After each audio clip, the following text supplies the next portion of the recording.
Okay. On the Bench, episode 2.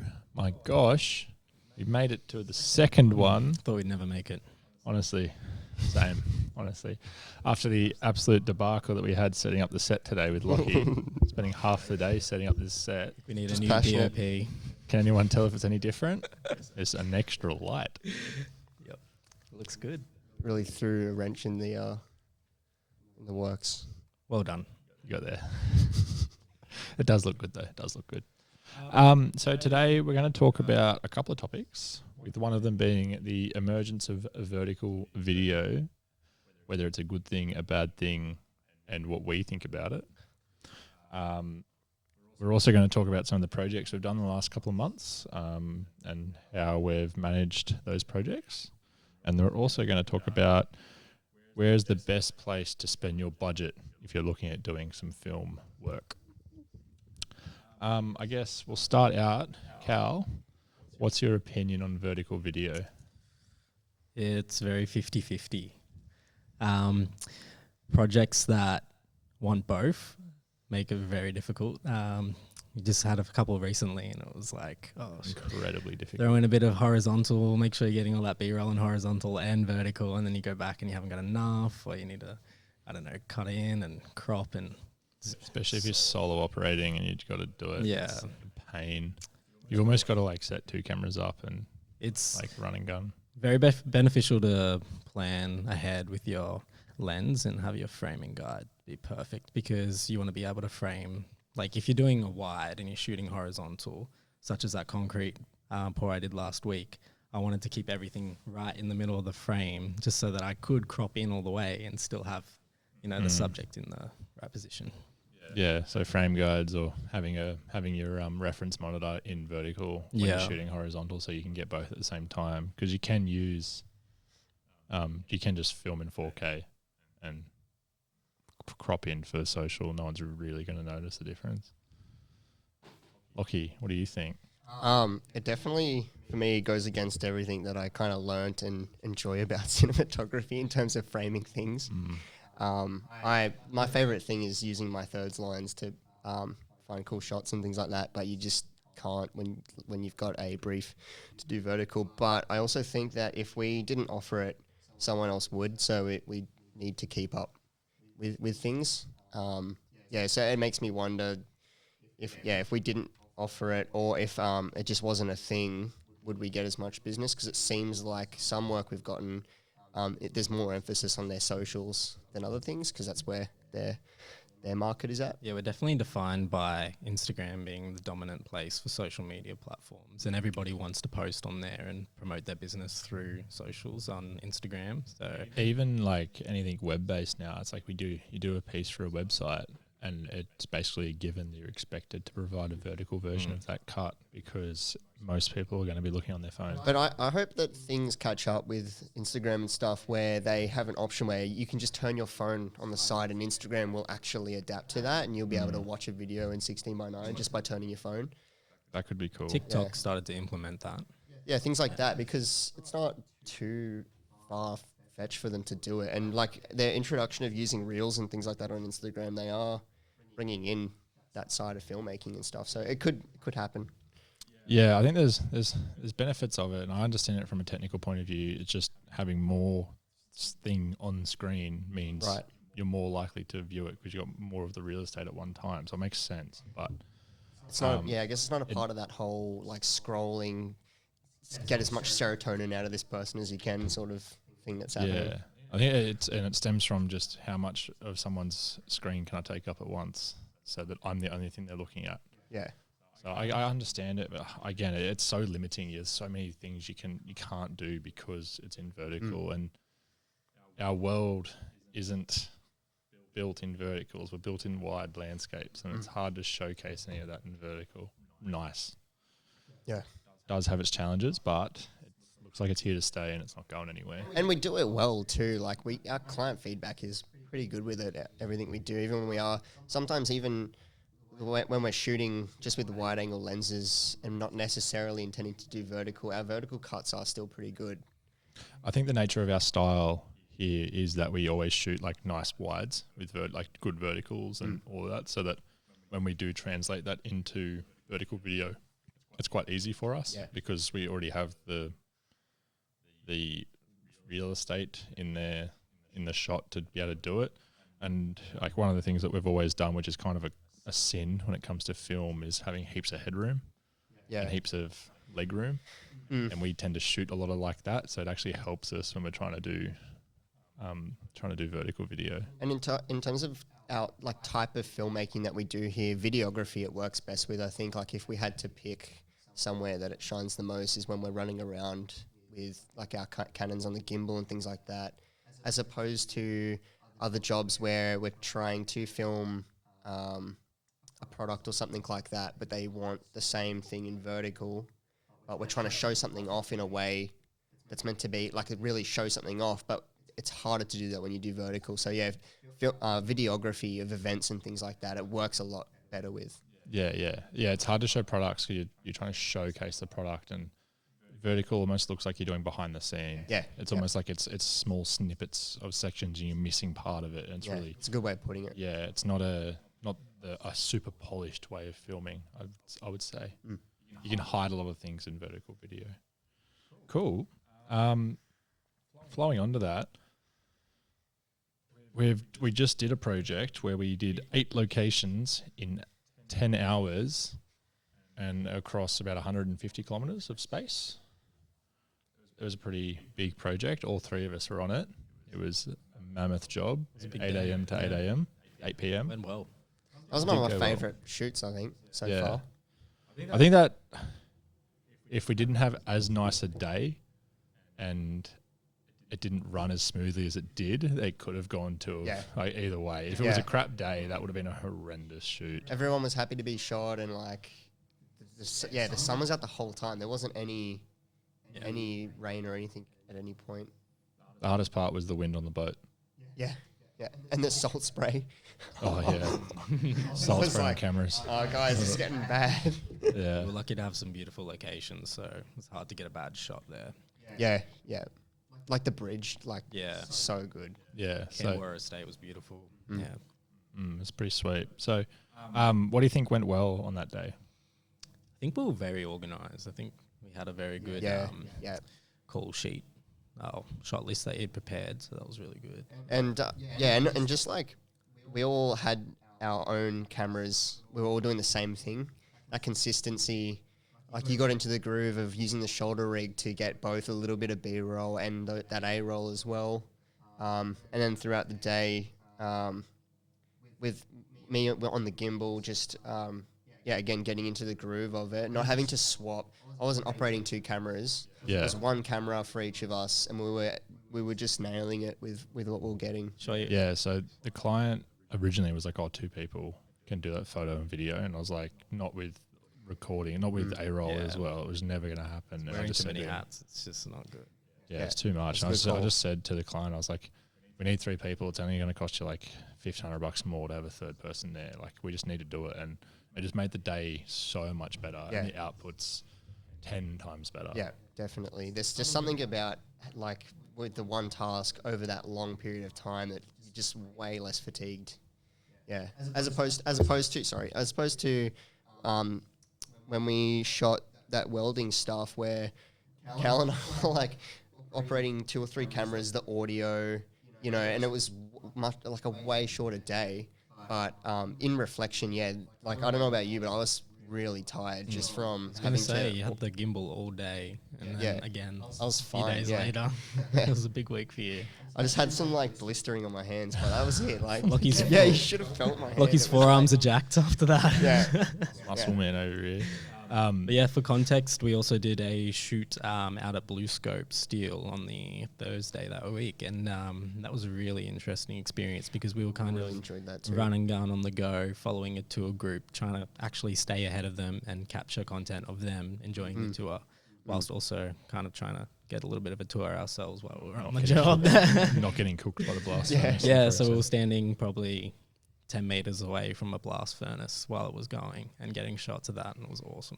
I did get told off for running a little bit. I was like, jogged around the crowd, and one of the guys was like, "Don't run." I was like, "Sorry." It's a bit of an OHS issue, that one.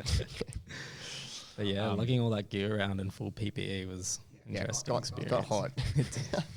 That's why we have like different styles of camera. We've got our run and gun, lightweight carbon fiber gimbals, lightweight camera that's just as capable as our cinema rigs, but is just easier to lug around when you're doing something like that. Then we also, when we got back to the event, we had our tripoded big event recording cameras ready to go. Yeah. And the fact that you guys went to that whilst I set everything up, you guys just walked straight into it and didn't have to worry about setting anything up, and I just hit record and off we went. It was just such a simple day.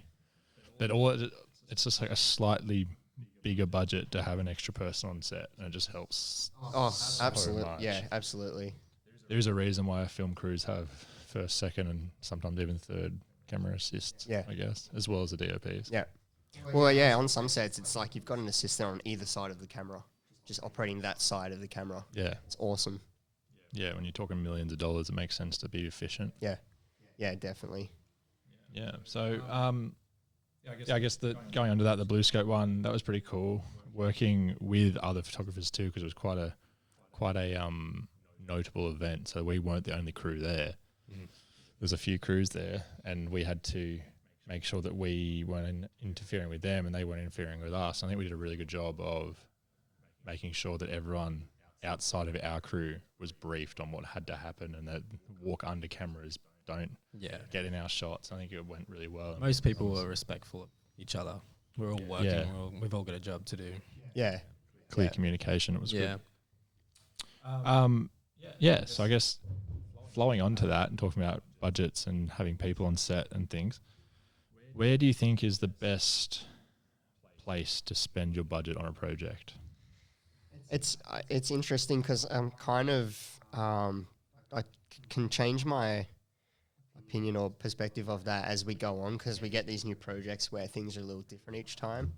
And it kind of is, my answer is relevant to what we're just talking about, which is personnel.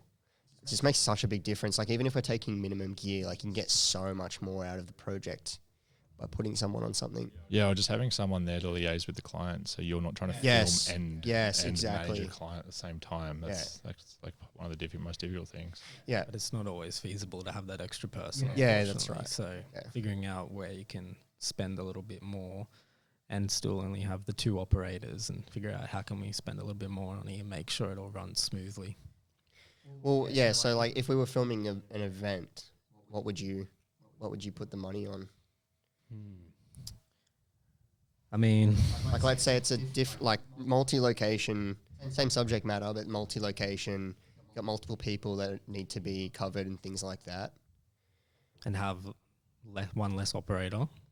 Well, let's say in the scenario where it's not personnel, like, where are you putting your budget? Possibly hiring additional gear. Yeah. Really? Maybe. Extra gear. Or when the tool doesn't get the job done, you got to bring in the big boys, eh? Possibly additional equipment, so you can be a bit more on the go. For example, having like an easy rig kind of setup, so that you can run around, and then possibly even having a camera on your shoulder. Yeah, it makes sense. Because I did a job at that concrete pour. I basically had the camera on me at all times, and I had the gimbal, and I'll hold the gimbal and then take photos, or I put the gimbal down and get in close, and you got to be flexible. I think Trent and I have also both had the drone in the air while we're taking photos and trying to multitask. I had it lanyarded around my neck at once. I had the gimbal, the controller sitting here, and I was just watching it whilst I'm still filming. I had the drone doing an automated path. I was like, oh yeah, it's still in the sky. Yeah, we're good. Hasn't crashed. Yeah, it hasn't crashed. So we've only crashed the drone 3 times in the whole time it existed. It's a pretty good track record considering the amount of hours we've flown. I think that's the thing to pat our backs with. Worked one of them, previous drone, to basically its bones in terms of batteries and sensor. Yeah, I think it's had a few hundred hours put through it. Planning a funeral for that drone. Bury it in the backyard. Totally should. And we got that one up there as well. Oh, the ancient one, yeah. But back to production. What would you do differently? Yeah, if it was something like we were doing the other day, additional gear like a big tripod with a fluid head that you're not gonna have any problems with, like getting specific. Those sorts of, if we're shooting at a distance, interviews and people talking, I just think that what would have made it even better would be just a big fat tripod where if you've got to turn the camera really fast, there's enough resistance in that gear. You're just getting a smooth shot no matter what. That's just a specific example going off of kind of hiring additional gear. To me, from my experience, gear and personnel have been just the big make or break things. Is your zipper? Oh, sorry. Apologies. Yeah, so I guess to make it simple, would that be pre-production, production, or post-production? Yeah, in terms of budget, production. I think that's because that's like my passion as well, is production. Your whole role is production. Yeah. That makes sense. And then just kind of in pre-production, just like thinking about how good production's going to be. I think the biggest thing that I find is a lot of people don't value pre-production. Like when we're budgeting up a job and you put like 4 hours in for pre-production, people are like, why are you charging me for that? Like they assume that that's either included or you don't need to do that. And it comes down to, like, if you have pre-production, if you do all the pre-work, it's a lot easier. Like many things in life, get everything ready. That's saying if you're not planning at all is planning to fail. Planning to fail. So relevant. Like the job that we did all day, like that was only because there was a whole day's worth of planning before it. Yeah. That we knew exactly where we had to be. We'd liaise with the client to understand their expectations, and then it flowed in. And the pre-production gave light to, hey, we probably actually need to have a few extra bits of equipment here. So I think pre-production is probably the most valuable, followed by production, and then making sure it also is done properly. We've had it it happens when clients do the pre-production and then it's not quite what you need, and you get to the side and it's a bit of a it's interesting. Yeah, trying to cut corners, and they're like, oh, we'll do it, and then you get there and it's like totally different to what they've said. Yeah, we've got 2 projects coming up that I see pre-production being really valuable for in 2 ways. One, which is the industry work, which you need to, it's heavy logistics, travel, figuring out how everything's going to work when you don't have the studio nearby. And the other one is to show off a product in a workplace in a way where I would value conceptualizing it far before we start shooting, with frames and angles and things like that I think would work well for them, and being able to show that to the client, and just kind of ticking things off before you even shoot it. The concept for some things, and then other things is just logistics. Or a site visit. A site visit, if you can do it, is always invaluable. Yeah, location recce. Yeah. Or get your client to send you through your photos and videos of the site so you can draw it up. And we utilize near maps quite a bit, which is a satellite, up-to-date satellite imagery of a site, which makes it so much easier to understand what's on site. And those things, great. Like, it's that knowledge that we kind of learn our lesson on as we go through it too, like with the industrial stuff, the noise and things like that, we just weren't, there was a job where we just weren't able to get a location recce, and, we weren't quite sure if we were shooting inside or outside. The client wasn't even sure. That was just a lesson for everybody, that you need to know, is there going to be some weird buzzing in the background, or are we right next to a highway? Yeah, and we brought everything for that too. Yeah. We'll bring windsocks and dead cats and and blankets, we hit the mark with the project because of that. Yeah, it was only lucky that we just brought everything because we didn't know what we were walking into. Yeah. But it's good to be prepared. Yeah. Or have it and not need it, and need it and not have it. Yes. Yeah. 100%. What's happened recently? That's funny. What did you do on Friday? You had a big shoot on Friday. I had a big shoot on Friday. Yeah. Oh yeah. What funny thing stressed you out? Oh, controversial. When you were leaving the office for Newcastle. Why did Cal get an angry call?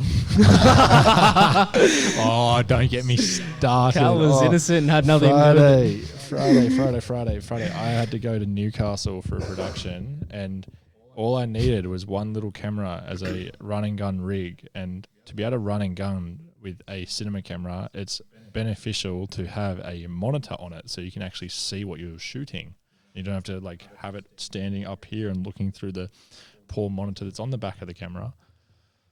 I open my crate thinking I have everything when I get there, and this tiny little monitor mount screw is missing from my box, and I have no idea where it is. So the boys copped it a little bit. I was gonna gaslight you. Yeah, bro, it's in there, I swear. No, yeah, I put it in the bag, and if you're gonna grill us today, I was gonna go over to him and be like, oh, what, and then pull it out.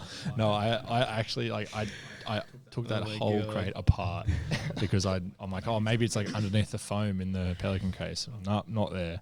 Anyway, so what was the solution? I shot that whole gig looking through the back of that crappy monitor. Nice. On an 85mm handheld. It was horrendous. Can't wait to edit that one. Lucky we're not editing that one. That's sick. As a pass on to the other client. Anyway, that was, nightmare. But that is all comes down to logistics and making sure that all the equipment's in the box before it leaves the office. We're developing shot lists. I mean, gear lists. Gear lists and logistics of every crate. So it's coming. It's in the works. Stock take. Good little learning curve. Yeah, stock take. Stock take. End of financial year stock take. Sales by now. God. Fuck you. Hey, man, I don't know. Your fault. You had all the fucking plates. What'd you have? You had one plate, didn't you? 3 plates. I just had the DJI kit just because I had the gimbal. Oh, it was in there. Yeah, you had 3 of them. No, not that mount. Hey, the monitor mount wasn't in it, but the plates. No, you didn't have the one we're looking for. We had all the others. What else I could have It used? was so funny. Even if I did have it, I probably wouldn't tell you. Yeah, we have a problem of tripod mounts disappearing at the moment. Every week a new tripod mount goes disappearing. We're arguing that Lockheed's grip crate is a Pandora's box and everything disappears into that box. There is a lot of it's lost within the screws. It's just underneath all the screws and stuff that's in there. Just disappears into it. He's probably got it on his bedside table next to him at night. It makes me laugh every time I go to night. Mounts his phone on it to charge every night. Bloody hell.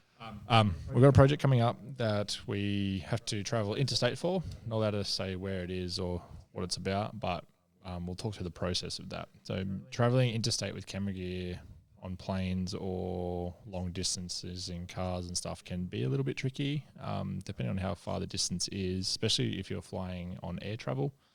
You have to keep all your batteries under 100 watts. You have to keep all your batteries on your carry-on, so it's very funny walking through customs and opening your bag and there's 1,000 batteries in it. It's hilarious every time. I have a story about that after. Every time. I've even told them when I get there, I was like, hey mate, I've got batteries, you might as well check it now. And they're like, no, that's fine. They put it through and I get staff to stand there for 20 minutes getting checked. It's so annoying. Exactly. But we use Pelican crates. Luckily with Qantas, you get about 30 kilos in one box now, which 30 kilos of camera gear for a run and gun shoot is pretty easy to manage. Though you are restricted to like one bag, so your tripods have to be smaller, your gear has to be packed down, only take what you need, so a lot of logistics work involved. But Lockie, tell me about your battery story. Yeah, so I was traveling to a couple states, capital cities for a gig, and it was just like a small carry-on and checked luggage, which also was just like all gear, and then my carry-on had some clothes, and then just all the batteries and stuff, and the gimbal. And every single state I had to get the gimbal out and basically set it up to, like, they didn't understand what it was. I was like, it's a gimbal, and they're like, what's that? And I'm like, it's for cameras. And because it's this big lithium battery. Big metal thing. And I'd put it out, set it up, and they'd be like, oh, like they kind of understood it, but they could see it wasn't a bomb. And just like everything, and like I was like, in terms of the chain of command, I was like I was just this like little camera dude who everyone had to wait for every time because I had all the gear in my bag. Whereas I was like traveling with a band, and they were just like, oh my god, hurry up, dude! I had to like go through all my batteries, just all this camera gear. Yeah, it can be annoying sometimes. Like if we have to travel interstate and we know that we're like in the cities, it's sometimes just easier to hire the equipment and just pick it up when you get down there. Get it delivered to your site. In America, they have some sort of thing where you can get it pre-checked. Do we have that here? Yeah, international travel. Yeah. I think you can because it's like they're a lot more strict on international travel with batteries, especially. But domestically, I don't think so. Yeah. At least it's not like it could be worse, I guess. Like with. Yeah, it's not annoying. It's just more so like you tell them. Like you know you're going to get checked. You tell them, and then they go and check you again, and you got to like say it all over again. I wish you could just have a sticker that says like this is full of batteries or something. Like that's interesting that you have to have it all in carry on because batteries can be quite weighty, and you don't get a lot of weight. You probably get like 8 kilos maximum. Yeah, I was 100% over the other day. I had like 22 kilos in my carry on. And do we know why they need them in carry on? Is it a case of like a fire? In case they have a fire, they can put it out. Yeah, okay. Yeah, if it's in the undercarriage and catches fire, you can't put it out, and then you're going down. We're the tower. Leave that out, please. You can't have. They're classed dangerous goods because they are or can be combustible. Yeah. So you can't have them in the undercarriage. Got to keep it with your lighters in the carry-on. Keep them together. Yeah, I keep them with my lighters and box openers. With all my scissors. God. But even like I know like they pulled me up for like gaff tape once. Like I had gaff tape in my carry-on because like it was just in there. They're like, what are you doing with this? Right. Like why have you got duct tape and gaff tape in your bag? I'm like, well, I'm filming. Like I'm a gaffer. Yeah, I'm What's a literally gaffer? grip. Yeah. Fun fact: gaff tape come from the film industry because there's the gaffers. They're the ones that tape everything down and set everything up. And it's really easy tape to work with. It's quite nicely. Yeah, lighting is 50% secured, 50% just tape. Just for marking arrows on the We've even got on the tape. desk on the floor. I love using tape to mark stuff. We love tape. He doesn't like it when I move away from my mark. Yeah, that's right. We're a paperless office because we're trying to mitigate all the tape that we use. Yeah, got to bring that footprint down. We should find a way to recycle it. I think it is. It's cloth. Yeah. It is recyclable. Get like a sheet and just. It is recyclable tape. It's pretty cool though. Gaff tape's very handy. It's extremely sticky and extremely pliable. The cloth. Yeah, and then you can get into like heat-resistant tape, and then the matte tape so it doesn't reflect anything on set. Green screen tape for keying stuff out. Yeah, taping out lights. Pink tape for showing cables and hazards. There's lots of hazard tape. Certain coloured tape for the type of film that you're using. So they use like a blue for tungsten, and I think they use yellow for daylight. Well, I didn't know that. I didn't know that. That's cool. That's cool. Anyway, we love tape. We have a whole box of tape. It's very nice. Probably get some more tape, actually. We should get some more tape. I really want the fluoro tape. And more batteries. Fluoro. It's like $30 a thing. Roll. Yeah, 30. So ridiculous. It's like that thick. So ridiculous. Cool. On the Bench episode 2. Completed. Yay, everybody. Yay. Woo. See you again in a month. See you again when Lockie decides to put this apparatus back up again. Yeah. Took him a week to set this one up. So it's a weekender. It's a weekender job. Cool. Well done. Bye.